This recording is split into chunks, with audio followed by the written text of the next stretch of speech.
Hello everyone and welcome to the FPL Cougar Show. I'm Chris. I'm Kieran. And today we are previewing Gameweek 3. Today's show we're going to look at each upcoming Gameweek fixture. We're going to look at the potential key players, differentials and clean sheets. We'll also talk a little bit about captaincy, reveal our teams, planned transfers and the Cougar Cub picks. Before we get into the show, just want to do a quick shout out again once to Fantasy Football Hub. We're affiliates with them this season and just want to sing the praises of their player stats. I think they again have been behind the reason I've had a fairly decent start. Have a look at those underlying numbers in preseason. There was a link in the description. You can get some money off your membership so by clicking it. So see if it's for you. Let's get into the game week review. Kieran, let's start with you because you've been annoyed since Sunday because you didn't have any players on Sunday, and that's where it went wrong, didn't it? Yeah, I guess. Overall, I guess it wasn't the worst week just for my team in general. It was just the players I didn't own that was smashing it up. So 50 points. So at least it's on that 50-point threshold of what I want to sort of achieve most weeks. Underneath the average of 59. Didn't have any players for that Wolves City the Monday night. Quite a few blanks and zeros as well with McCarthy, Lewis on 2 zeros, and then there's a Saint Maximin with 1, Eileen with 1, Fernandes blanking, Salah blanking, Werner blanking, and then I've got 2 red cards in this week as well. But fortunately, both of them on my bench with Egan or the -2 and Basuma. So that left me with 5 players, I think, being out for the next week, which is obviously pretty bad. But yeah, at least I had a captain return in Aubameyang, obviously. Yeah. 2 there was 4 returns, so at least I picked one and it was one of the least returns, but never mind, still got there. It's amazing how much worse off you would have been without doing your move as well, really, isn't it? Yeah. So my hit was Havertz and Ings, who Havertz got 1 point, Ings got 11, to Bruno, who got 2, and DCL, or Calvert-Lewin, who got 17, which was 12 versus 19 points versus -4, which is 15, so up by 3 points.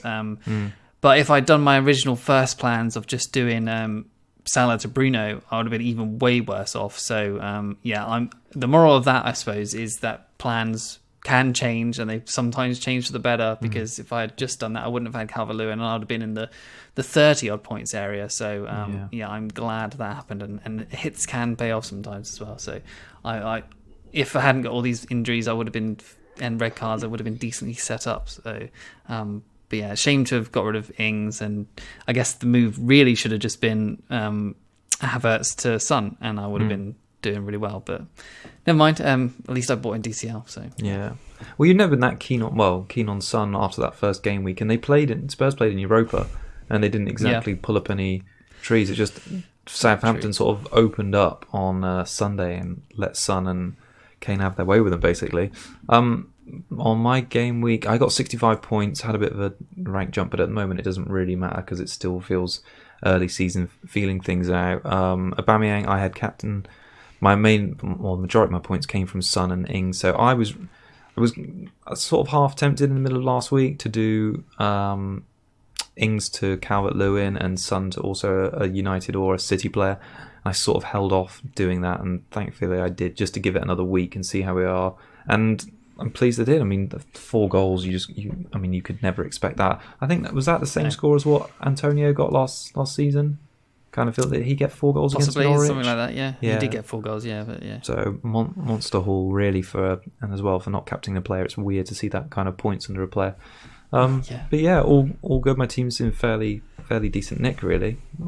Going ahead, there's a few transfers I want to make, but yeah, 65 points, pretty decent. Do you want to talk about manager of the week, because there were some impressive scores this past game week? Yes, so it is Rhett Iloma from Ola Hovde. I think I assume that's a girl, Ola. But yeah, 126 points this week, which is amazing, obviously rocketed her to first in the Cougar Cubs League. And yeah, game week rank of 4.6k, overall rank of 88 now. That's just not 88k, that's single digits of 88. Wow. Up from 151k. So yeah.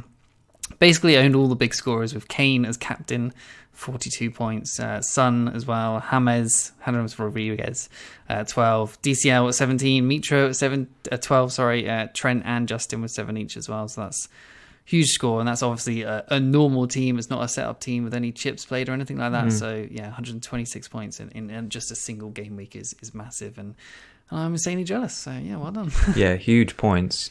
Do you know if made any transfers, or she made any transfers to that team before this game week? I don't know. I didn't look on that one. I was going to say, putting the captaincy on Kane is a brave pick in itself to have. Like I say, after Spurs is sort of fumbling in Europe in midweek and that loss against Everton. True. So yeah, brave decision, pay it off. On the Cougar Hub picks, Kieran.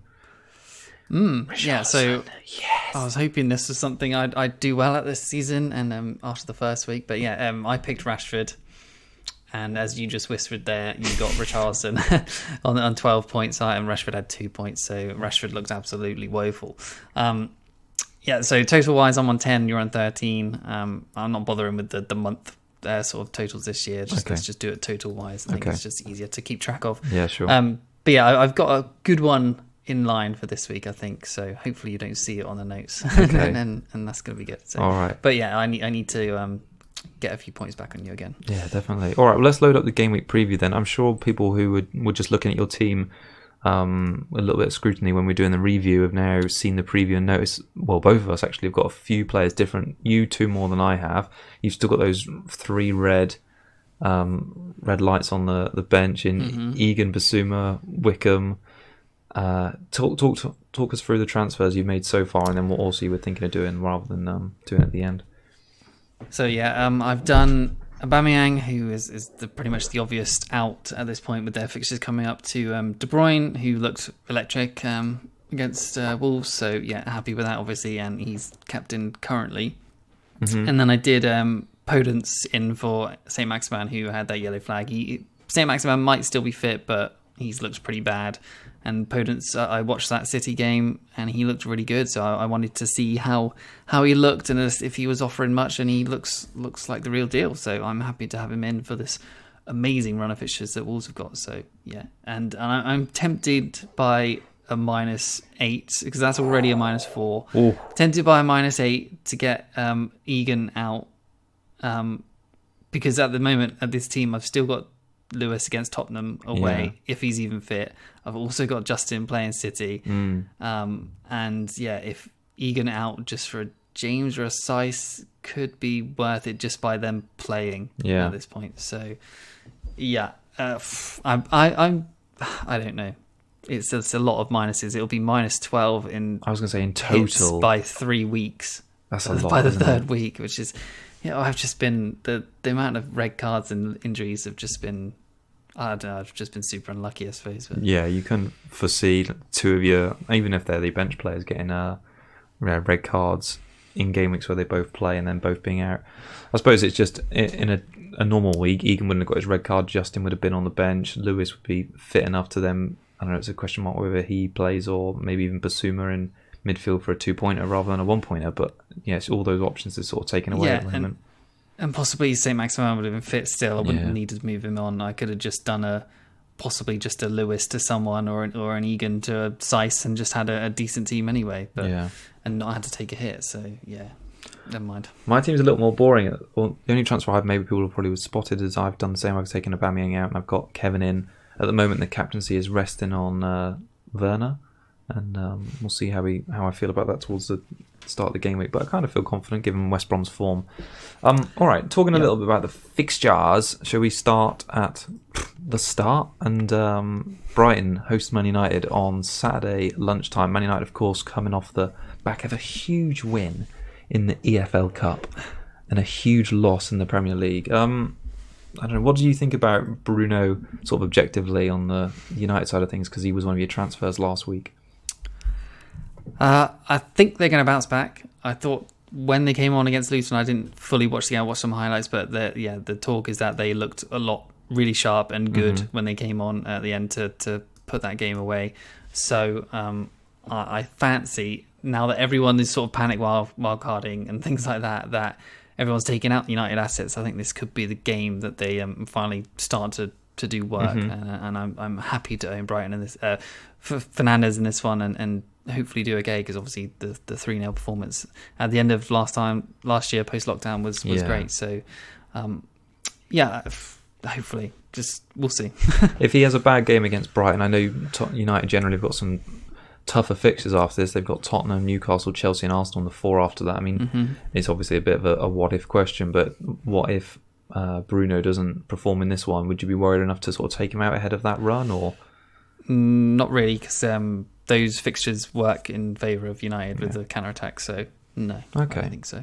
I mean, their performance against Palace was pretty dismal. I mean, the attacking sort of performance wasn't quite there, but not without trying. They had 17 shots, which is the joint most of anyone in Game Week 2, apparently, although just generally really wayward, so they only had 4 on target.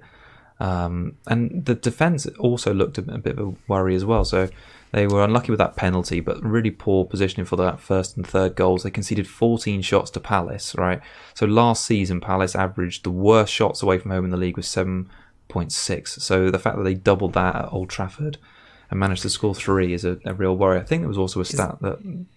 Palace hadn't conceded more than 2 or something on the road, or scored 1-2. Is that good Palace, or is that really bad United? I think it's bad United, because Palace haven't shown that they can perform well on the road for a long time in the Premier League. So the fact that they've done that against Manchester United implies that it's United that are the poor team.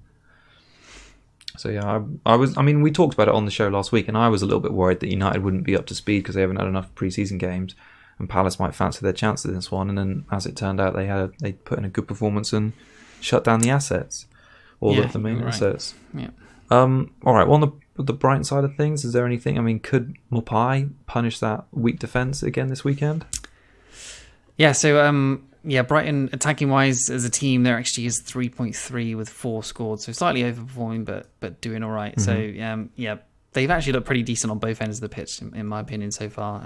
Mopai, like you said, 1.8% owned, so big differential at this point. An XG is 1.67 and an XA of 0.19. The XG is third highest of all strikers over 2 games, which does include 1 penalty though. So take that with a pinch of salt, I suppose. 5 shots, 3 big chances, 1 key pass, and 0 big chances created. Is his form sustainable? Not really sure. The stats are kind of okay. Trossard looks pretty good with him at the same time, and then so does Lamptey down the right. But I think Brighton probably score in this game at least, and I expect Mopai to be involved in some way. And he's obviously on the pen, so you could do worse, and their fixtures are pretty good as well, actually. After Man United, Everton away is not great, but Crystal Palace away, I suppose that's not great either, considering how good Palace are at this point. But they got West Brom home fixture that after that, and then Tottenham away. But then after that, again, their fixtures are decent. So, possibly a gamble on Lamptey is good. And then Trossard here, who's 0.8% owned, 6 million. I was looking at him instead of a Podence if I downgraded with that for sort of 0.5 that I get from Aubameyang. Trossard 6 and 8 points from 2 games so far against Chelsea and Newcastle, who are historically 2 solid teams. I think he's kind of going under the radar in terms of form, and I think he probably gets a return this week as well, I think. So XA is 0.96, which is the third highest of all mids. Wow. And the first is James Rodriguez, which is at 1.05, so he's barely down on that at all. 4 shots, 5 key passes, 0 big chances, but 2 big chances created, which is the same. It's the highest of all players, bar Kane, which obviously Kane had that massive assist week for Son this week. The large problem of my St. Maximan area in my team was looking like a Trossard possible punt, and if you don't sort of trust a Podence yet, like I have, I suppose, I think Trossard at 0.8% could be worth a gamble. Yeah. 6 to 8 points so far. He's got the form, and he's got decent enough fixtures for them to do it right. Yeah, he's got some decent underlying numbers. I remember last season we talked about him early in the season because he'd come into the league and he'd had like some really good goal involvement in his previous playing career. And I remember thinking, he looked like a good option. I kind of think he was 6'5" last year, and that put me off at some point. So the fact that he's dropped his 6 is quite nice. I think he's settled now, and he looks like he's solid in that team, and he's going to perform well this year. I think he's a bargain, actually. Yeah, I like it. Well, if they're, like I said, their fixtures, I think that Brighton will definitely score against United this weekend. I don't think they're going to fix their defensive problems in a week, and Brighton have looked okay in their first 2 games. So, yeah, I think there could be returns for him there. On the United side of things, just to mention a little bit more about Bruno. So 23% ownership he shot up to ahead of this game week. So in his last 4 home games, he was averaging 6 points per game. Obviously got 2 in this one. All 3 of his shots this game week were from outside the box, XG of 0.18. It looked a little bit like, I've watched some extended highlights, it looked like he played a bit further back when Beak came on. I don't know. Are you a little bit worried about how Van der Beek could sort of be integrated into the side, and that could see Bruno be playing a bit deeper?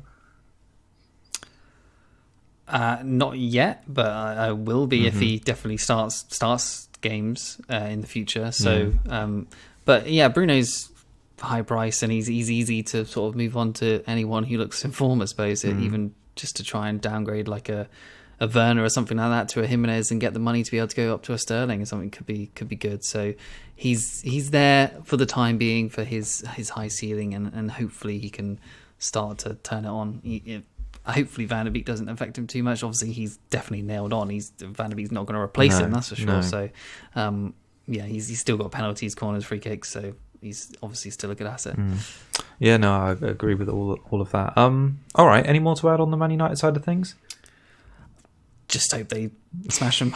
Yeah. You get some return on that Bruno investment. All right, on to Crystal Palace against Everton.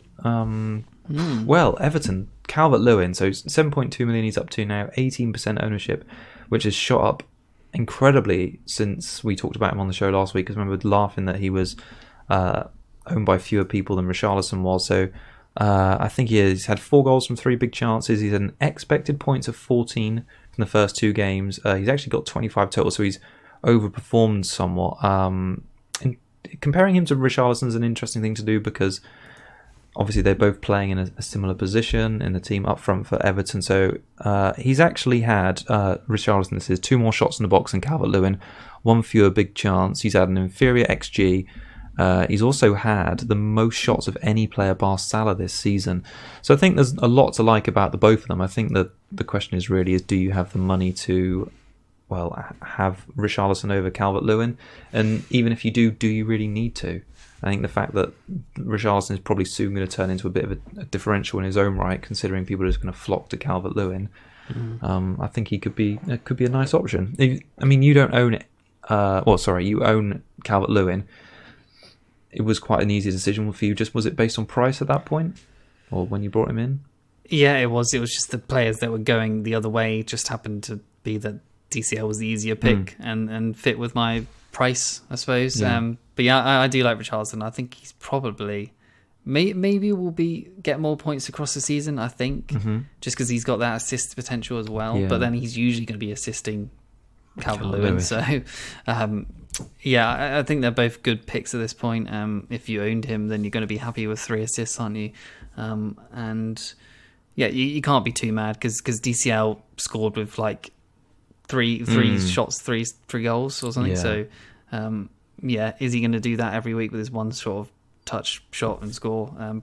Maybe not. But his heat map for Calvert-Lewin looks good. It's just basically on the penalty spot non-stop. Yeah. So that's good for at least the next few. And then obviously they got a good 2 games coming and a good few after that as well for Everton. So I'm happy to own. Do you have any of them? No, I don't. No, you don't. No. So I'm a bit undecided about who to bring in. Like you say, their fixtures are good. So apart from Liverpool and this weekend against the tricky Palace side, they've got good fixtures against Brighton, Southampton, and Newcastle in the next 5. At the moment, though, it seems like a sort of a difficult decision to make because I'm playing the 4-4-2 and I've got so much money loaded in Kevin, Son, and Salah and Werner. Like many people, it's difficult to get out from a soy check, and Ings could be Calvert-Lewin, but he also could be Jimenez, who's got some great fixtures. So, yeah, just a bit of a position where do I downgrade a premium to get in 2 sort of mid-price players? And I guess it would be Son who would eventually move, wouldn't it? But he's got good fixtures, so exactly, and obviously fantastic form. So even considering getting rid of any of them at the moment, it's really difficult. But when you see these sort of cut price players, you kind of think, well, if I could have two of those performing on a consistent level, then, or like for instance, like Jimenez and James Rodriguez, it could be that you have two sort of mid-price players providing better returns than one premium player and one cheap player. So it kind of makes sense, doesn't it? Yeah.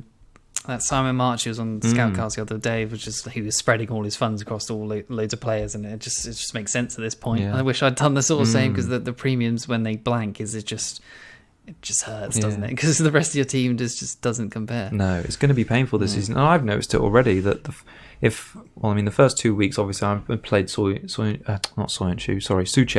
both game weeks, and I've obviously played a 4.5 million played 4.5 million midfielders, and I think it's going to be quite a lot of cases or game weeks this season where they get 2 or 1 pointers, and you are relying on the premiums to get big scores every week just to keep your game week rank up. So there may be an option about spreading funds a little bit more. Yeah, I agree. So Palace side, they obviously look a lot better. They're obviously 2-0 so far, top of the league basically. Their fixtures are actually very good. Other than the next two, they've got a really good run. Obviously Everton at home, they've got Chelsea away, and then Brighton at home, Fulham away, then Wolves away. But yeah, they've got. Let me look down here. So after the next two, they've got Brighton, Fulham, Wolves, then Leeds at home, Burnley away, Newcastle at home, West Brom away. So the next 7 after the next two. That is incredibly good. Yeah. Like really, really good. So the XG as a team is 3.23, and they've scored 4 goals, and that's a huge difference from last year's, where all of their attacking metrics are pretty much last across the board. So I know what's actually changed at this point. I'm not really sure. I mean, is it going to revert? I would assume so, to be honest. Is Zaha and Ayew and Townsend going to continue to play out their minds? Probably not. So XGC is 2.97, but they've only conceded 1. So we know that their defence can be solid at times, and with those fixtures coming up, it's going to be hard to not look at them. Yeah. Mitchell's probably not going to be nailed on for much longer with PVA back in training, I think. So there's just sort of cheap route gone. I mean, who's even put like Dan? Is he 4.5 this season? I don't even know. I think Scott Dan is. Yeah, he's one of the few that are. So yeah, with Cahill definitely out. Sacco, I don't think is fully fit. So Dan could be a route in, maybe. I mean, Ward, we don't know how long he stays there either. So maybe even Guaita 5-0 if you want to. I don't know, McCarthy might lose his spot at some point with how bad Saint's been playing. So yeah, goalkeeper move might not be the worst either. But yeah, player-wise, Townsend I thought looked good. 6 million along that Trossard sort of point at 1.2%. Actually got more owners than Trossard does. Looks to back to being nailed on. His XA is third of all players in the game of 0.98, which is pretty good. His XG is 0.49 with 4 shots, 4 key passes, 1 big chance and 2 big chances created, and 1 goal, 1 assist, and 17 points. So those stats are good for 2 games, honestly. You'd be looking at sort of those stats for someone like Kevin. And that's good at this point. But, it's Townsend and everyone. He's not the new guy. He's not the flavour of the month, and people aren't looking that way. But maybe we should. So I think if he was 5.5 million, he would be. I would have put him in this week instead of Podence. So 6 million maybe just a bit too expensive and you'd probably question his long-term output. But, we'll see. And then obviously Zaha. What about Zaha, Kieran? Yes, 13.1% owned. So they're getting up there already. People starting to pay attention to him. Risen once already. 3 goals in 2 games. Probably shouldn't have had that second goal or the first goal with a penalty. I don't think they should ever give it to someone else after retaking it. But so XG of 1.69, which is third, and only Son with 4 goals has higher, which is an XG of 1.73, which I'm surprised is not higher considering his 4 goals. So his XG is good at the moment. 6 shots, 3 big chances, 4 key passes, and looking good. But is he going to regress? We've seen Zaha have good times and pretty awful times. So, but the fixtures are there, and like we said before, in other times, we will always look at him at some point, but he tends to troll eventually. So I'm waiting on him for now, I suppose. Is he even going to get a move somewhere? I think Everton said they were interested or something. Brewster might be joining. I think that was battered away, actually. But then Batshuayi's joined as well. So, yeah. Are you interested in him? Well, I would sort of mention him on the show last week.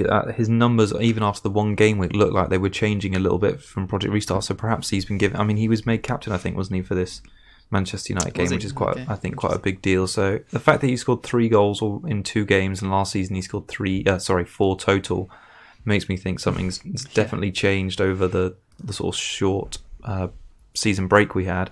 And the fact that the fixtures are so good after Chelsea for a long time, I think there's not sort of no reason, if he keeps up his form, not to put him in. If he's got the form on the fixtures, that's exactly what we look for. And I know he's had a bad seasons before, but if he has changed, and he has been a good fantasy pick in years gone by, so perhaps he can be again. So no, I'm definitely going to monitor him over this Everton and Chelsea game, look at what the numbers are saying, and I think that Palace team could be a really good source of differential picks. Like you say, none of the defenders are massively owned. Same with Townsend. It's only Zaha who's crept up to 13%, but not masses by any means. So yeah, I think it could be some good points from those boys coming up. All right, should we talk about West Brom and Chelsea? I mean, there isn't. Should we just quickly? Oh yeah. How has James Rodriguez not risen in price? I don't know. I made a note on that. I think I looked at it on Sunday, looked at it Monday, and I also noticed again this morning. I was like, he's still not risen, and I can't understand why. Makes no sense. They must have put a block on the City and United players, which is sort of understandable because Kevin didn't. They can't have because Kevin's already risen. Sorry, I mean until Kevin had played. Because I don't think Kevin... Sure, yeah. But then I don't know why James has been jinxed. He's still 7.5. It's really strange. He's had something like 140k-ish extra owners or something like that, so it should be a rise. Yeah, it's really strange. But I kind of like not understanding how the transfer market works because it makes it a bit more fun. Like there isn't True. It isn't transparent for people, so that's quite exciting. All right, West Brom against Chelsea on Saturday. I think it's Saturday lunchtime actually. Is one I'm sort of looking at because I'm thinking Werner captain against this dogged defence. Is this one of the times where you're like, no, I'm going to take a bit more risk this year? Yeah, I'm going for it. Werner's on it. The fact that people have been taking him out ahead of this game as well is like, well, definite captain. I mean, their stats at West Brom just look awful. They've been playing 5-4-1 and giving up chances for fun. Shall I tell you these stats? Yeah, go for it. All right, so the XGC as a team of 5.76 over 2 games, which is awful in itself. Mm-hmm. And then they've conceded 8 on top of that. So, 8 goals in 2 games is pretty bad. And next to, obviously, Chelsea and then Southampton, who are good teams attacking them. Even Burnley with Chris Wood can score. So... Yeah. It's only going to get worse, but yeah, they've had 30 shots conceded, which is the 19th overall, 19th worst, basically second worst. 6 headed chances conceded, which is the last of all teams, the worst. 8 big chances conceded, which is the last worst of all teams. 24 shots in the box conceded, which is the worst of all teams. 5 shots from set pieces conceded, which is the worst of all teams. So, I mean, pretty much across the board, their defence is shocking. Let's just say that, to put it nicely. So, even though Chelsea haven't looked great attacking wise, you got to expect that they're going to destroy West Brom, right? Oh, you'd think so. I mean, Chelsea looked good on the road at the end of last season. They scored at least 2 in 7 of the last 8 away matches last season. And they got, I think it was, did they kick off getting 2 or 3 against Brighton on the opening weekend? I've forgotten already. They got 3, yeah. So, I mean, that stat obviously continued into this season. They can obviously want to bounce back after the Liverpool game, and West Brom just look poor. I mean, probably some of those numbers are influenced slightly by the fact that they played about 45-50 minutes with 10 men against Everton, but they were doing poor before that, looking at the numbers. So I think they're not up to speed with the Premier League yet, and if Chelsea are on it on Saturday, then I think they could grab another 2-3 goals, and I'm hoping Werner's going to be involved. I just don't get why people are transferring him out. 177k out. Why do you think people are doing it? He started at 48% ownership. He's down at 37 now. Honestly, I can't give you a reason why. No. I think people are well, I think it seems to be wildcards, and people are looking for Jimenez instead, just to save some money. But their fixtures after, well, not just after, like the next few after the Liverpool game are great. So, I do like the captaincy shout, and I think hopefully Ziyech and Pulisic are back in training. Maybe one of them starts. Maybe Havertz doesn't get sacrificed at half time. They don't get a red card or whatever. I think he looks good. He would have had 2 returns in the bounce if Jorginho had scored that penalty. No, would anyone be selling him if he had 2 returns in the bounce? No way. Probably not, right? Especially before this game. It seems mental. I'm not selling him probably for a long time. I just think their fixtures are too good. And eventually Chelsea are going to start to turn it on, that their team is full of quality. And there's no way they're going to be bad for ages, because they haven't even been bad, really. They've just had Liverpool, who's obviously going to be a tough game, and a red card in that game. So, his pace showed as well, didn't it? That he could just win a penalty out of nothing, even in that Liverpool game. So, exactly, he's going to get 20 goals this season at least, I'd say. So, patience, people. Not that I've had much this season, but I'm at least having patience with him already. I mean, the Chelsea fixtures are good. So, like you say, they're about to embark on a run from now of only 2 of last season's top 6 until Christmas, which is kind of crazy. I think there could be investment in all areas of their team. Like you say, Pulisic and Ziyech come back. We don't know what their fitness is like, so it's difficult to sort of recommend them at the moment. The defence is a bit of a bone of contention for me, because I like the look of James. The fact that he's started and played 90 minutes makes me think that that's going to continue this season. He's got a little bit of attacking threat. We've seen he's been on corners. He doesn't mind a pop shot. He's been getting forward a bit and putting balls in the box. But that said, they are not good for shots conceded. The fact that Kepa's still in there, I think they've the second most shots against in the opening 2 games with 31. Admittedly, a lot of those came in that second half of that Liverpool game, but even before that, in the first game week against Brighton, they didn't look so tight defensively, gave up a few big chances. I think they could have, I think it was Dunk who had a massive header. They look susceptible, so not entirely sure about their defensive prospects at the moment, but if they do keep a clean sheet and James looks like he's got good attacking threat, it could be a good combination for him. Yeah, I'm looking at James or at Seiss as a possible part of this minus this week for Egan. I think he's nailed on. Well, maybe not surely, because Thiago Silva's probably going to start this week. He's going to come in and he'll be nailed. Then there's who goes centre back with him. It's probably not going to be Azpilicueta, because they will have barely any height at all then. So Aspi has to, you'd assume, play on one of the sides. So Alonso probably drops out. But then again, there's Chilwell about to come back as well. So Chilwell probably has to play. So does Azpilicueta get benched every game for James to play them all? Maybe. I don't know. That sounds like very wishful thinking to me, because Azpilicueta has been so good for so long. So does James get rotated? Is that an issue that could be coming soon, basically? I don't think it'll be this week. I think James will still play, but I kind of think Azpilicueta is getting older. Maybe he's just trying to phase him out slowly, and James is going to take his place. Does that mean? Yeah, but all the time? Is James going to play every game? Maybe we'll get to maybe James plays 4 of every 5, or and then gets plays the cups. Maybe he might be happy to do that. But he's the club captain. Yeah, I don't know. Club captains can sit on the bench though sometimes, can't they? I'm trying to think of other club captains that sat on the bench, but there have been some. Sharp at Sheffield. Oh yeah. So I mean, it can happen. So do you think that would be worth another hit? Because he's going to play, at least get 2 points. You'd assume he plays this week at least, and a clean sheet looks good, because I think Chelsea have signed a new striker.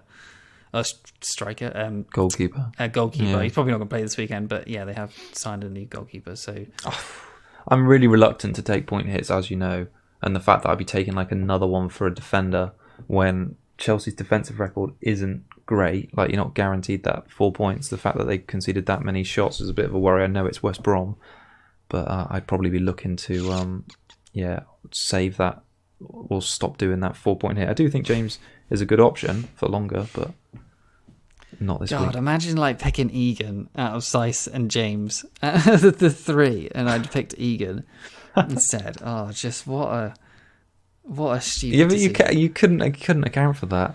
I picked Ramsdale thinking Sheffield United are going to keep clean sheets, and he's looked worse than They has in recent seasons. I was like, oh yeah, there's gonna be like 3 out of 4 clean sheets. Yeah. Talk me into it, and they're not at all. Yeah. Ramsdale's been awful. In the highlights, he looks like he's just bad, flapping at thin air and things. All right, Southampton are playing Burnley. They're going there. They're going to Turf Moor. Burnley signed Webster today, didn't they, from Brighton? I think they did. No, Stevens. Sorry, yeah, Stevens. I was thinking, yeah, very uninspiring. Yeah, very uninspiring fixture, very Burnley-esque. But they didn't even need they got Westwood. They got who else? They got they got loads of centre mids, didn't they? I know, yeah, they definitely don't need him, but all power to them. I thought they did okay against Leicester. I mean, it was difficult for them because they had obviously the first game of the season. They're a bit behind in their pre-season. Leicester had already played a game. Did you think they looked all right? I thought Wood looked good. Yeah, he was someone when I was doing a few sort of wildcard drafts this week. I was putting Wood into a few. He looks good at 6.5 million, cheap, 2.1% owned.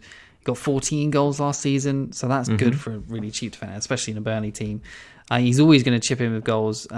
He had 3 shots this week, 3 in the box, 2 big chances, an XG of 0.09. So yeah, he looks good, and obviously Leicester have been decent defensively this season so far. So to score 2 goals for the team is good. Defense-wise, I think it's a worrying start to concede 4 to Leicester.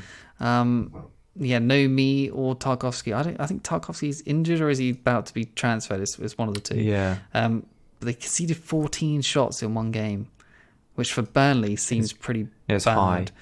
High. But they only actually conceded 1 big chance, and they conceded 0 headed chances. So Pope 10-pointers probably going to be common again at some point, but they've got centre backs of Long and Dunn at the moment, who both 4.0. I think, actually Long's a 4.5, but we'll see. That Dunn could be a 4.0 hero at some point, because we don't know how long Mia Tako are out for. So I think people are looking at him on wildcard at this point. But I think Burnley are going to be a good source of points from defence, and possibly attack in Wood as well again this year. Yeah, no, I agree. I quite like the look of Dunn, like you say. I think there's been a lot of rumours that Tarkowski's going to be sold somewhere, and obviously the transfer window is open despite the season being going on. So maybe Dyche is giving him a bit of a run out. Dunn, just to see if he can fit in there. I think West Ham is a rumour for Tarko, which I don't know why. Seems like a downgrade. Yeah, for him. General. Just because he's going to concede way more, right? Yeah. And it's just West Ham is just a team in just general shit. I imagine that's like a financial move rather than like a career, like a proper career move. Because sure, even when he made it into the England squad off the back of playing well for Burnley, I mean, Southgate's not going to look at West Ham and see their defensive numbers and think, oh yeah, the main guy in the West Ham defence, let's have him in the England team when they concede as many as they do. He could go to someone like an Everton, I think, and fit perfectly in. Yeah, make a big difference in a team like that. Just like a better team, like further up the hill, not a West Ham. Yeah, it seems like a side and downgrade in the same bit. On the Southampton side, I suppose the big debate I've seen raging on social media this week is typically Ings against Adams, because Ings obviously scored his first goals of the season. He's on penalties, which is really interesting. So the big debate was that Adams was 2.5 million cheaper. I think Ings has dropped 0.1 in price despite that. But the fact that James Ward-Prowse was on the pitch, Ings took a penalty, it sort of makes me think that Ings is the man to have. But the numbers are really similar. So they both had 5 shots each, 5 shots in the box each. Adams has had 3 big chances to Ings' 2, so he's actually bettered in there. The expected points, again, really, really similar. So Ings has had an expected points of 12.9. Adams has had 12.3.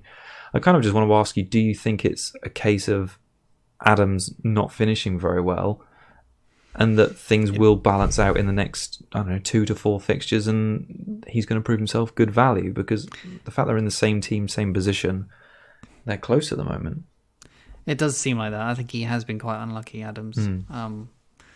But at the same time, Ings is clearly proving his price tag a bit more, especially being on penalties. And you've got Ings in the team. You're just like, you feel a bit safer, don't you? A bit more. Just there's going to be points at some point. Yeah. And he's on sort of if he's on pens now, that puts him alongside with him and Ezra at the 8.5 bracket, Yeah. which just makes sense again. So, if you went for Adams, I think you can't really be too mad because the stats have been there, and he's going to get points soon. And the next two are good at least. So I think keep him definitely. There's points coming. I'm going to be annoyed when they come in, basically. A wider point on Southampton rather than talking about the attack, actually, is talking about the defence, because they played this really high line against Spurs. They conceded 5. They conceded, I think it was 3. Was it 3 against Brentford in the week? Or in the Carabao Cup the week before that? I kind of feel like they lost that game and they put a good team out. Maybe someone will correct me. But they did, yeah. Yeah, they've had 7 big chances conceded, which is the second worst after West Brom. I mean, their XG doesn't look as bad. So they've had an XG of 3.61, which is only slightly worse than Spurs themselves, who had 3.4. But they've conceded, I think it's 8 goals this season. Am I thinking that right?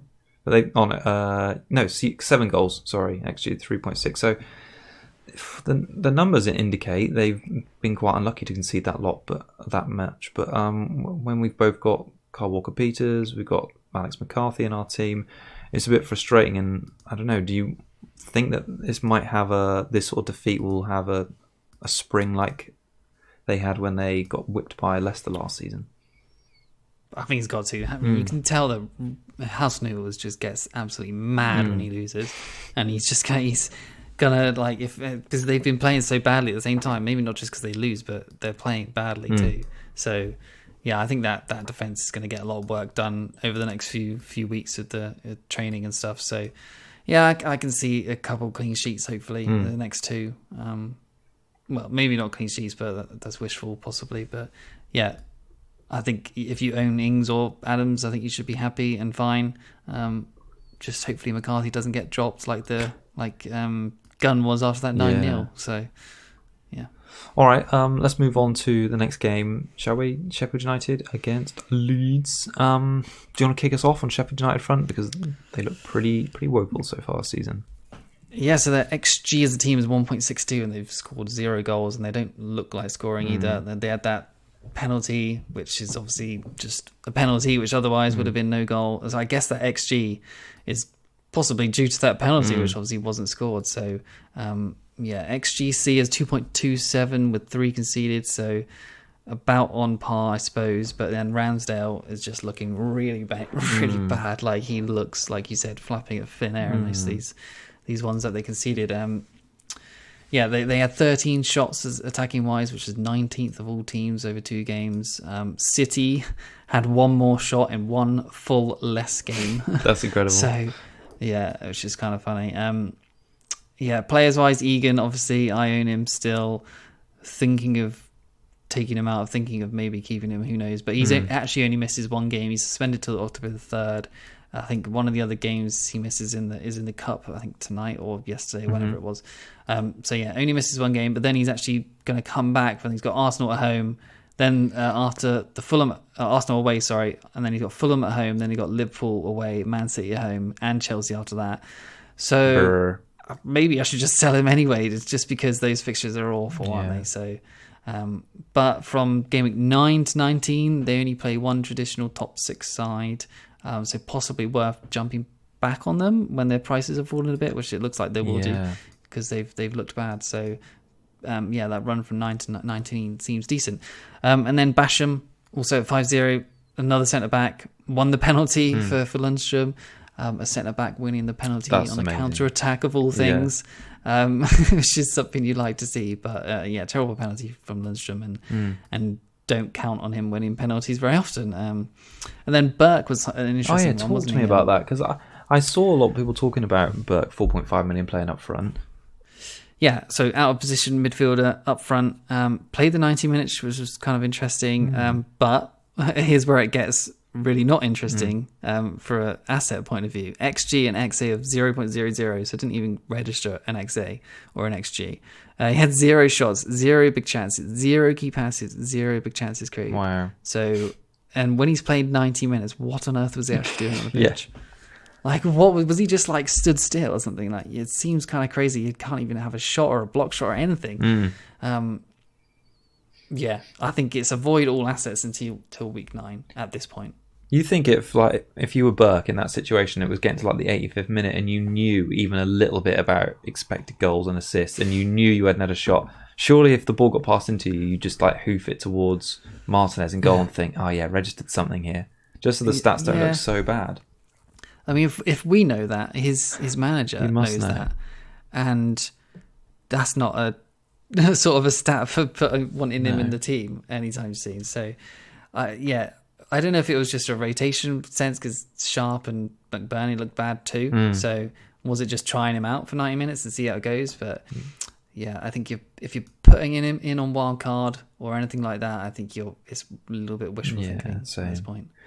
I think Leeds are quite difficult on the Leeds side of things this game week. A little bit difficult to predict and work out what they're doing right and wrong really. So they've had one big chance this season, and I think they've got 7 goals from it, which is the widest margin of all the Premier League teams, and that just seems mad to me. It's such an it's such an increase in the XG really. They've got the second worst in the league for expected goals conceded with 5.3. I think it's difficult to compare because they played Liverpool, but alone against Fulham, they had 2.3, and that was the third worst this weekend. So I don't think they look that special at the back. And the fact that, like I said, the fact they conceded 3 against Fulham's worrying, and I think the numbers going forward are like a bit worrying as well. That the fact that they're overperforming them so much is really strange. I think that the players to sort of mention, or the only player to mention for me really is a Klitsch at 5.6 million. So he's had a price rise. He's gone up 0.1. He started obviously the season really well, of 18 points in the first 2. He's a good price point for those like you, I suppose, with the Sam Maximan.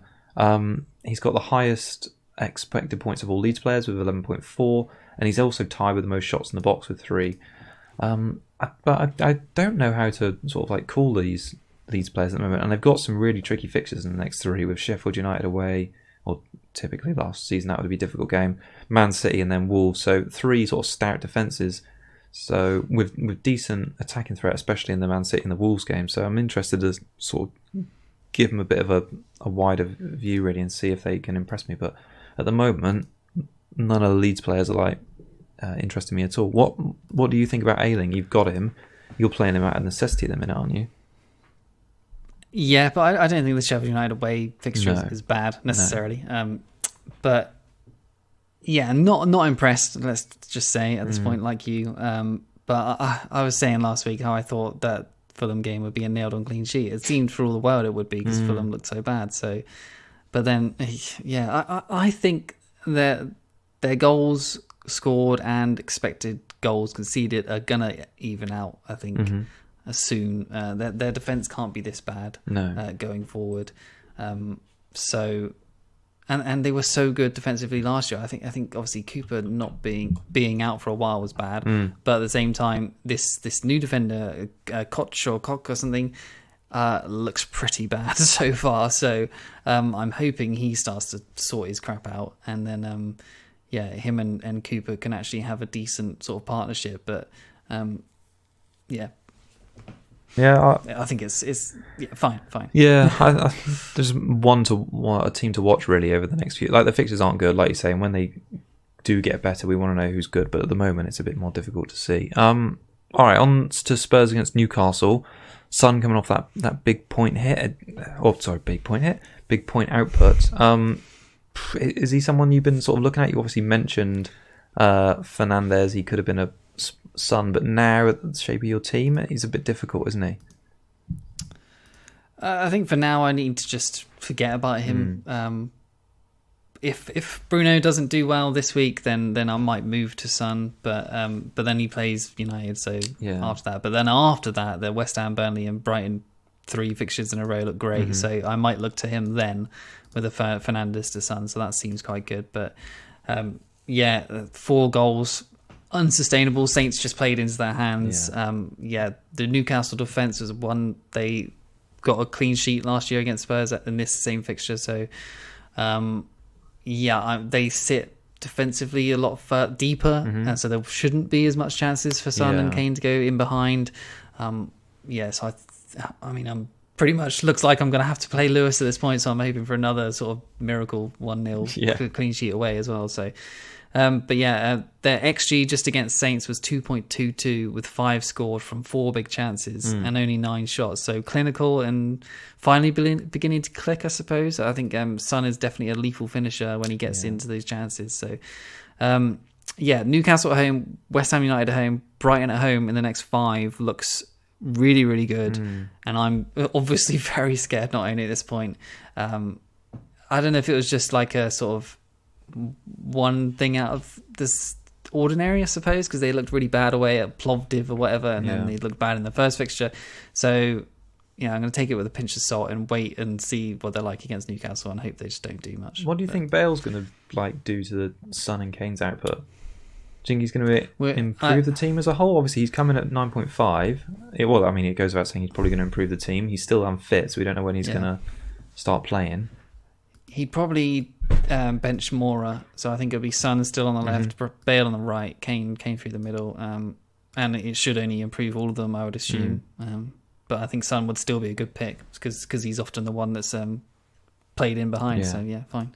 Yeah, no, I kind of agree. I can sort of see a lot of counterattacks in the Spurs team coming up against some of the bigger sides as well. So I wouldn't be too worried about even having him for the tougher games. You could see sort of Bale breaking in behind. Kane's not keeping up with Bale. Son is. He's going to be there for juicy tap-ins and plenty goals. So I'm looking forward to seeing that. Kane, though, he sort of, after a lot of transfers out after the first game week, had a mega haul.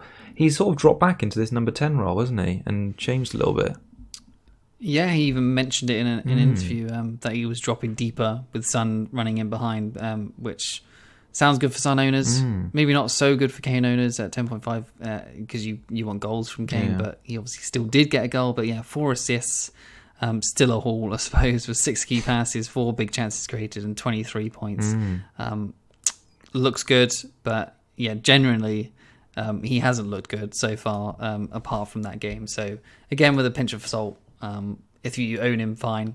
If I wouldn't say buy at this point, but their fixtures coming up are so good. So just see. Yeah, definitely. On the Newcastle side of things, it's been really difficult to sort of work them out, a bit like Leeds, really. So they had that win against West Ham the first game week out, had a clean sheet, and West Ham did look quite threatening, so they did well to keep them out. But to play at home where they were so defensively solid last season and play a Brighton team that I think the last 2 games between those two have been 0-0, and to get whipped 3-0 was 2-0 down within like 6 minutes as well. It was really strange, like really not switched on. And I mean, I've got Lascelles in my team. You've got Lewis, sorry. So the fact that they were getting trumped so early was a bit worrying, really, because we've been backing their home games for the clean sheets, and taking a look at their players, it's a little more worrying, really. So they're the third lowest for XG after the opening 2 games, which is really quite disappointing considering their opponents. Wilson leads the way for attacking threat. He's had 4 shots in the box and 2 big chances. It's the most of all Newcastle players in both categories, and it's actually more than Aubameyang, which I was quite surprised to see.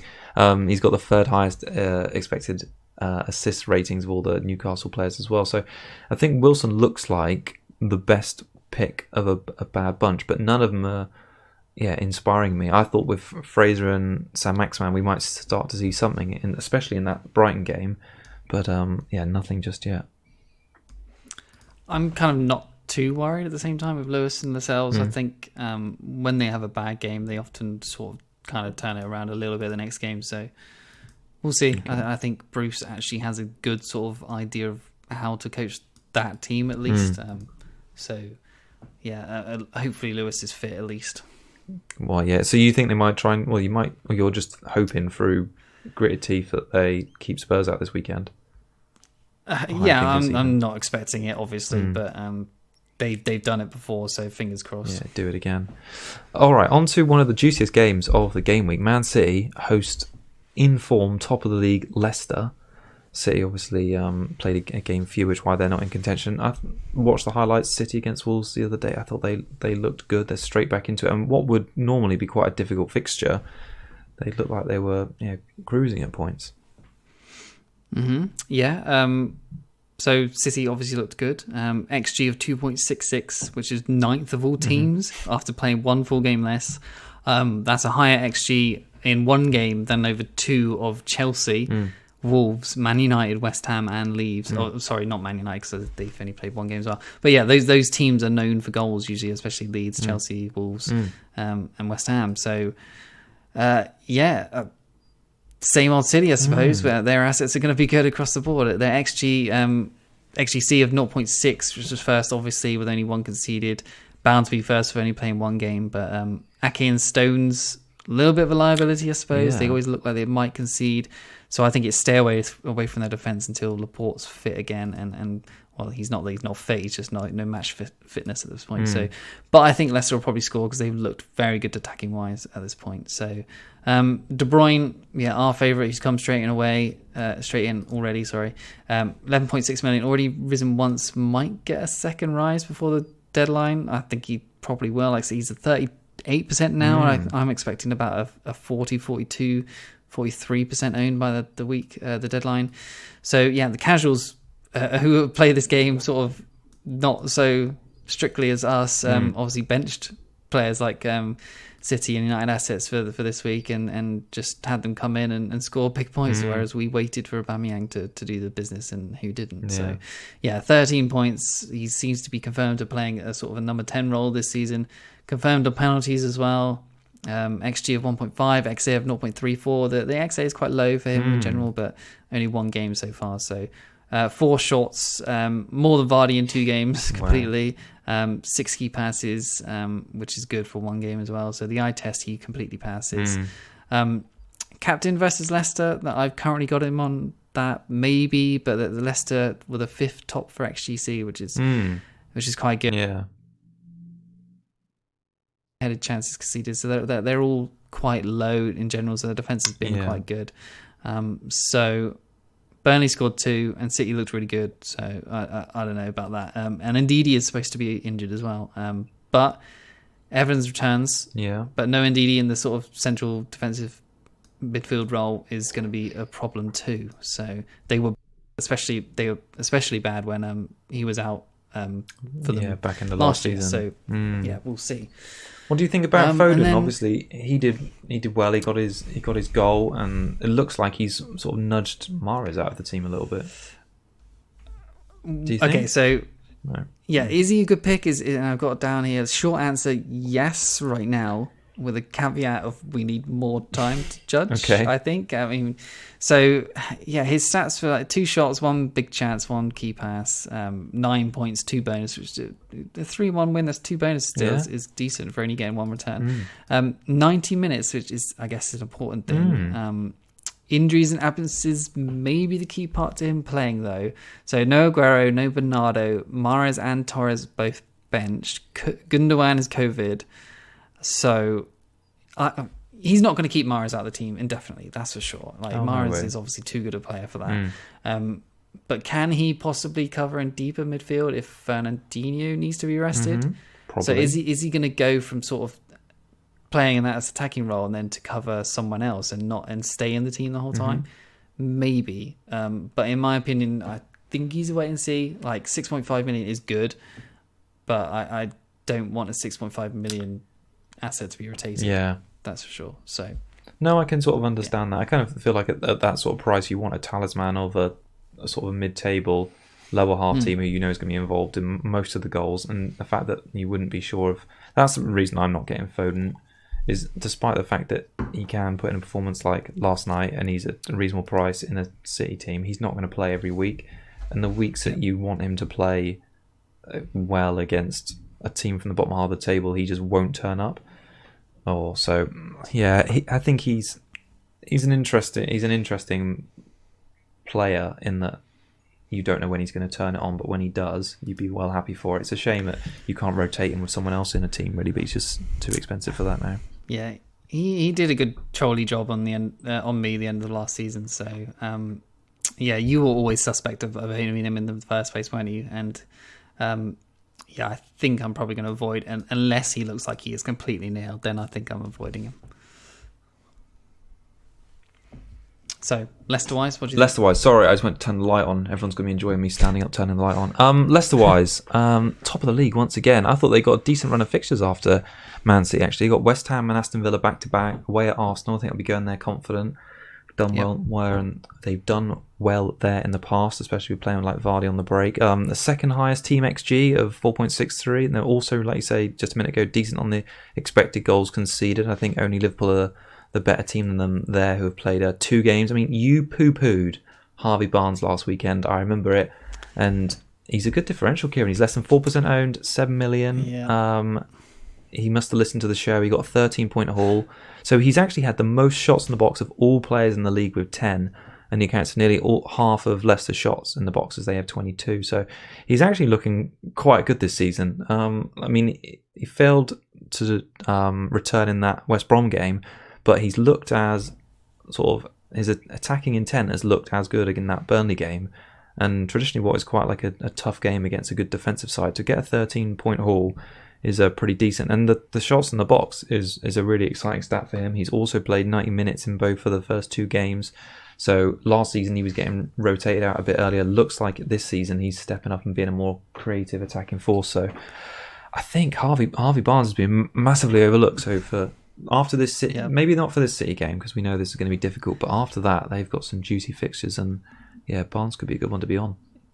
If you're on Wildcard, you should definitely look at him. Oh, 100%. Yeah. Maybe I was too harsh last week, but eye test wise, he looks far better pick than Vardy does at this point. He is wasteful, I will give you that, which is basically what you said last week. But I mean, when he's not, he had a couple of mega hauls last season, and if he's going to improve his he's going to better his consistency or become more consistent, then he's showing some good numbers at the start of this season to do it. So.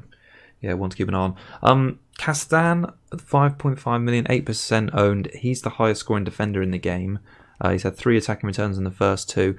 His numbers, though, didn't impress me at all when I looked into it. He's done well to get these returns. So he's had 6 penalty box touches, which is joint most for the defenders. So that's where he's excelling.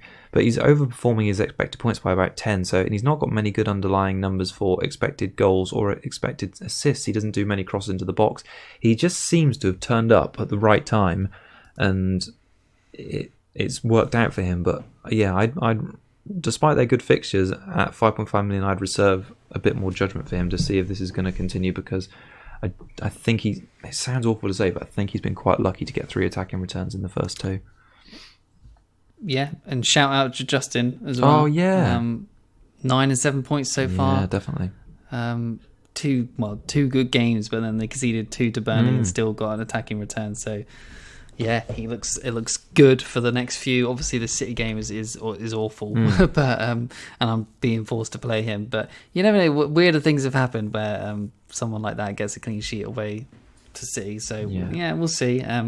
It'll probably make me want to put the captaincy on Werner instead. But I'm happy with him going forward. At least, obviously, this game is bad, but his fixtures after that is good for Justin, and he looks to be fine until at least the end of October. So, fine. And he just rocked up in the penalty box, sort of against Burnley. So what's to say you can't do the same? What's to say you can't do the same against City when they got a counter or something? That was funny. All right, West Ham against Wolves. Wolves, man, they've got 5 really good juicy fixtures now. So they've got the games against teams that finished either in the bottom half or got promoted. You've hopped on Podence, 5.5 million. I'm not keen on him at all, and I'll tell you why. Why. It's just the career stats worry me, right? So I had a little look back to see how he's done. I know he arrived at Wolves in January, and apparently. Okay, I'm going to caveat this by saying you passed your eye test on Monday, so that's fair enough. But I'm just going to give you some numbers, all right? So he's played most of his career in the Portuguese second division, where he had 18 attacking returns. That's 9 goals, 9 assists in 90 games, right? So then in the top flight, in the top flight, he managed 4 goals and 9 assists in 38 games.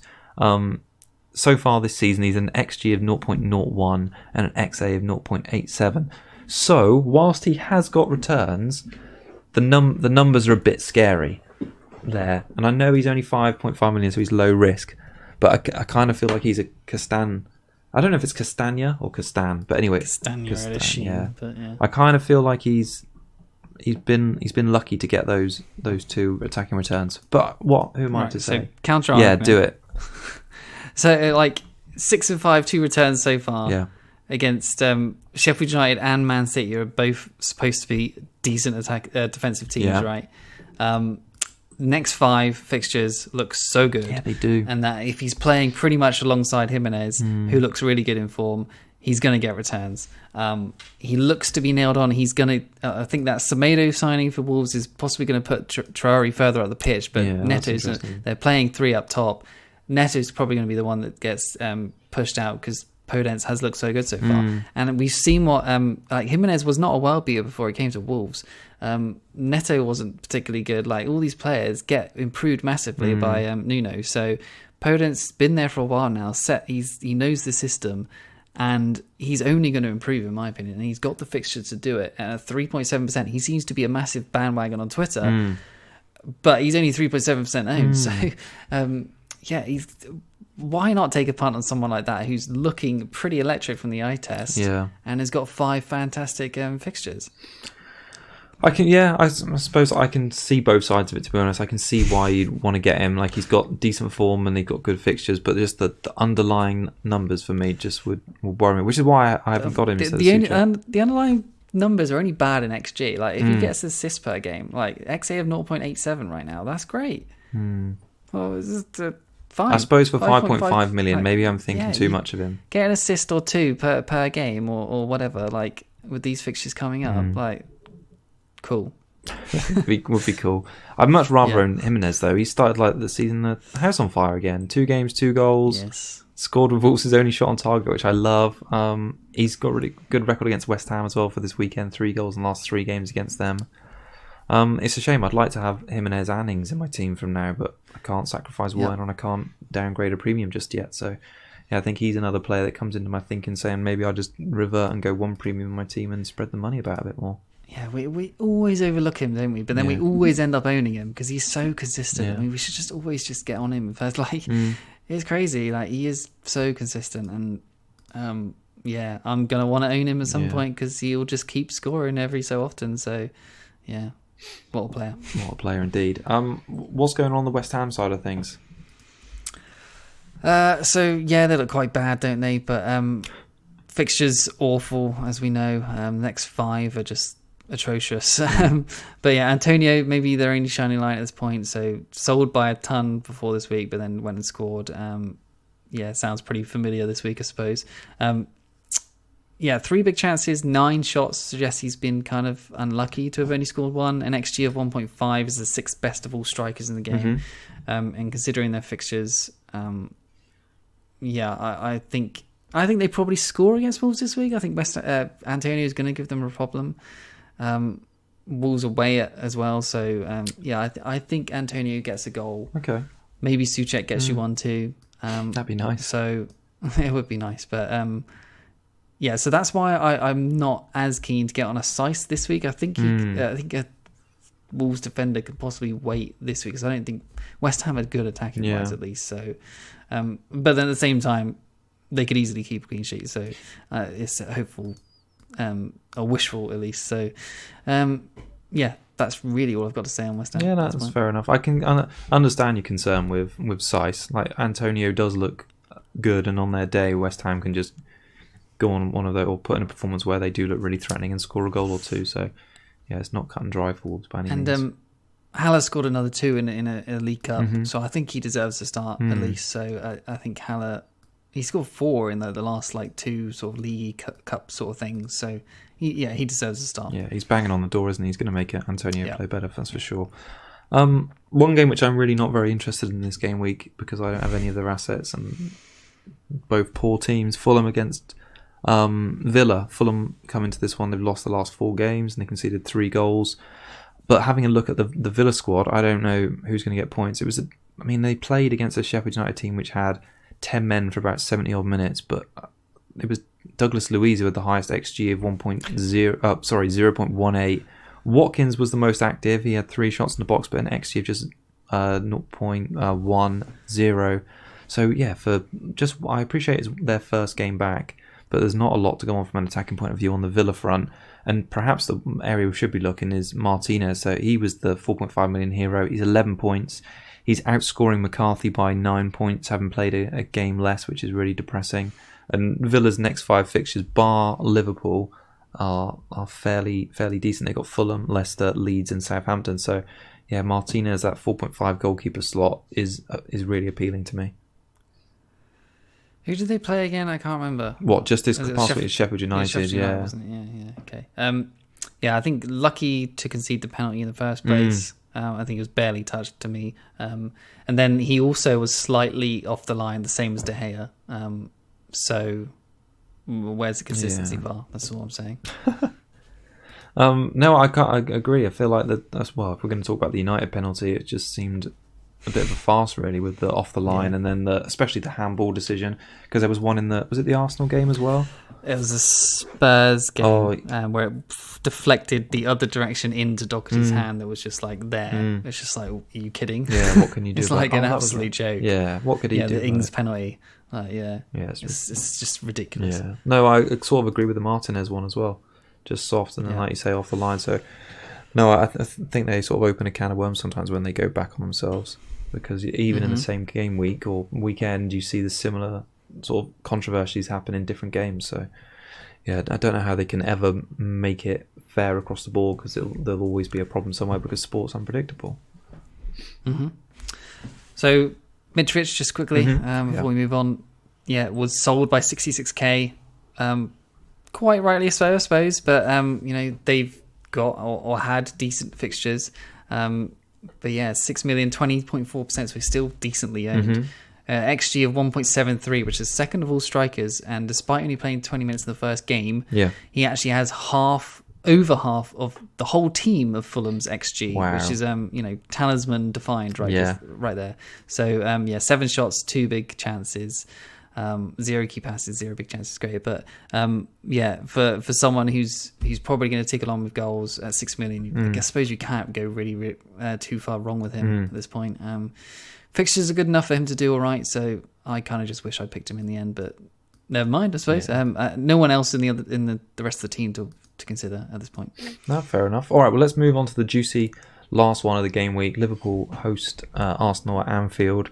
Salah obviously blanked against Chelsea. It was Mane who picked up the points in that one. What do you think? It's going to be rumbling all season, considering the prices. Mane's dropped 11.9, Salah 12 million. People happy with their double and even triple defensive picks for the first time, but surely that was helped by Christensen rugby tackling Mane in the first half, wasn't it? Yeah. I think the defence looked a lot more solid. I mean, what have I got down here? Fabinho made a big difference. I thought he handled Werner really well. Yes. Yeah, so Chelsea's XG, or their XGC versus Chelsea is 1.1, so that was basically due to the penalty, so it would have been pretty much close to 0 of an XGC against a Chelsea team without that penalty. So that sounds kind of ludicrous against obviously a team with Werner, Havertz and all the attacking potential they have. So yeah, the defensive double, I think, with Thiago coming in as well and possibly Fabinho in the back line, is going to look pretty strong, honestly. Can I see Arsenal scoring here? Probably not, So Liverpool at home are obviously quite formidable. So Salah versus Mane, I think the idea from now on is probably captain Salah at home, captain Mane away if you have both. Salah away from home just doesn't seem to want to do anything at all. So the stats from last week was obviously hugely in Salah's favour, but then Mane has now blown him out of the water for this week with 8 shots, 2 goals, 2 big chances created, tied with Salah's, and then 4 key passes. XG of 1.20, and an XA of 0.41, which are actually both lower than Salah's, but there's only 5 points difference at this point. But they're the same. Well, they were the same price, so you always have to pretty much go towards Salah, who gets the penalties, as we saw. So, Salah wise, 13 shots now, which is the first by 3 of all players in the game. XG of 2.10, which is first by quite some distance. Obviously, quite a bit down to penalties again. 2 big chances, 9 key passes. So he's still producing some good stats. So obviously, don't give up on him just yet. And I think he actually is a decent captaincy shout this week, honestly. He's got a good record against Arsenal as well. Exactly. So, I might vice him. Maybe, I'm tempted by that Werner choice, like you said. But, so Trent versus Robbo is of another huge talking point at this point. Trent not really performing so far. Shots-wise, it's 3 versus 2. Big chances 0 versus 0. XG of 0.02 versus 0.06. So neither of them are high on the XG. Key passes 4 versus 1, so TAA winning there. Big chances created 0 versus 1, so Robbo doing better there. An XA of 0.16 versus 0.47, so Robbo looking a lot more like he's going to get assists at this point, which is damning, I suppose, after 2 games. Points is 8 versus 10, which is not much of a difference. But, no. So the 0.5 saving, if you're willing to go that way to Robertson, could be quite shrewd. But TAA is probably the best fantasy asset that we've had for a long, long time. Like I said, Thiago, I think, is going to help them defensively. And the double up seems like the way to go, honestly. Well, the fact that Trent just picked up a bonus point for what looked like very little last game as well in a 2-0 win is kind of like a little bit of a reminder that he can just pick up those as well, even if he's not doing it on attacking front. So, yeah, it's interesting. I've seen a lot of people talk about in their wildcard drafts this week is going double or triple Liverpool defence and just removing Salah so they've got some more money to play with other premiums. Yeah, get the City attack, get the Liverpool defence. That seems like a decent way to go, to be honest. It's just those, I suppose what is always a little bit of a worry about Salah is just the away form, but otherwise, he can, when he's playing at home, he can haul. I think it was 2 goals he got last season against Arsenal, and he's got such a good record. You could just captain him this season quite happily for his home games, and you'd probably end up with a good score. And if Tierney's out, I think that affects their defence quite a lot, because Kolasinac is nowhere near the defender. No. Salah versus Kolasinac, I think that's a decent decent matchup right there. So yeah, I think in terms of this game historically, so Liverpool have scored at least 2 in 25 of their last 27 games at Anfield, which is an amazing stat in itself. But they've actually bettered that against Arsenal, so they've scored 23 goals in their last 6 games that Arsenal have rocked up at Anfield. So that's an average of 3.8 goals per game. So they've got the beating of... That's mental. It's crazy, isn't it? Crazy numbers. So if there's anything like that this weekend, you'd expect Salah and Mane to be involved. So the only player I want to talk about on the Arsenal side of things has been the most owned player coming into the start of the season, and now the most transferred out player is Aubameyang. So I thought generally against West Ham, Arsenal themselves were fairly naff. So they only recorded 3 shots on target, which is the same as West Ham, and managed just 7 shots total, which was half of West Ham's number. So, looking at the underlying numbers, I thought they were quite lucky to win. And then when you look at Aubameyang's underlying numbers, you kind of think, well, what am I paying my money for? Because it's strange, really. A player that's returned twice in 2 weeks, you wouldn't normally transfer out. But the appeal of the City mids and maybe even United mids with their fixtures is why he is being sold. But his numbers are poor. So he's had 3 shots in the box in 2 games, no big chances, XG of just 0.65. And you compare that, like I said earlier, to someone like Wilson, who is in a naff Newcastle United team. He's had 4 shots in the box, 2 big chances, an XG of 0.81. And those numbers aren't great. But I'm not saying Wilson's going to outscore Aubameyang for this season, but at the moment you're not getting that 12 million performance level compared to others. So I'm not sorry at the moment to say goodbye to Aubameyang this week. And yet 500,000 transfers out, when you consider that Twitter is quite a small bubble, and then even YouTube on top of that is a fairly small bubble of the amount of players in the game.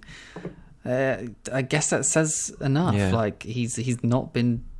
although he has returned, he's just not doing it enough. And then people are looking at their fixtures and thinking, blimey, this is probably not a top 6 team at this point that has got rough fixtures. So let's and it's a guy who's playing left wing. Yeah, it's mad. Get rid. I know. Yeah, it's. We thought that it would be great having a sort of him playing his midfield role, but we've seen in the last 2 game weeks where we thought he's going to batter these teams and get big points, and he's been outscored by other more obvious picks. Kevin outscored him in game week 2, Salah outscored him in game week 1. So I'm sure we'll want him again eventually. I'm sure we will. But he had a good chance in the first 2 game weeks to give fantasy managers a reason to think, okay, I want him even for tougher fixtures, because if he can haul against the lower or like haul, against some of the bottom teams. He might be able to do it against the top ones, but yeah, it's a no from me. Mm-hmm. All right, should we wrap it up with a few final bits, Kieran? Yeah, we've rambled on enough. We have rambled on quite a bit. Okay, so captaincy, I think mine is either Werner or De Bruyne. I was certainly looking at Werner before the City game, so maybe I should go back there like you. It could be a decent shout. Yeah. I think okay. So there's quite a few options. There's Everton assets against Crystal Palace, maybe, who look really good. There's obviously all the City ones in De Bruyne, Jesus, or Sterling could do well. United, Martial, Fernandes, Rashford could do well. I think they come up big against Brighton this week. And then obviously there's the Liverpool mids as well. So I think there's a lot of choices. There's a lot of options. Yeah, there is. But no, at the moment I think I'm going to keep it on Werner purely because of how bad West Brom are. I'm not convinced by Chelsea yet, I've got to say, from an attacking point of view. Like, I think they've done okay, and Ziyech and Pulisic I don't think they're going to pull up any trees in their first game back. But I'm banking on Werner just doing a bit. All right, clean sheets. I thought there was maybe a few this week, but not loads. Yeah, I don't think there's that many obvious ones, actually. Chelsea, you'd assume. You'd hope so. But maybe not likely. No. I'm going to say Liverpool probably get one, actually. And then... I think it's a difficult week to predict them this week. I think maybe Wolves is the only one but I do think West Ham have got a tendency to pull out something. Maybe Burnley as well. But yeah, I think there's... really hard case. Weirdly, I think Leeds could, because Sheffield United look bad going forward. Yeah, that's a good shout. Leeds possibly could. All right, and the Cougar Cub picks then to round us up. I think I picked first last week, so you better go. By the way, we're taking this really serious now, by the way. I can tell you're thinking about top picks. Yeah. So, yes. I had 3 down, but I'm going to go for the one that I thought of last, and I think has probably got the best ceiling. So, Gabriel Jesus. Oh.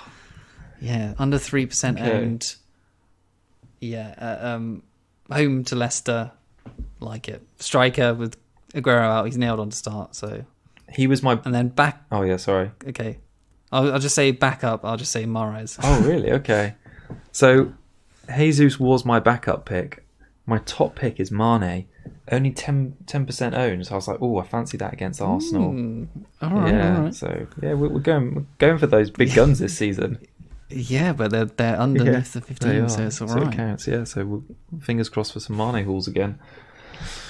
I had Watkins down as well. Did you? 0.5%. Give up on that one. I was like, yeah, maybe not. Yeah. Oh, funny. All right. Any more to add before we wrap up?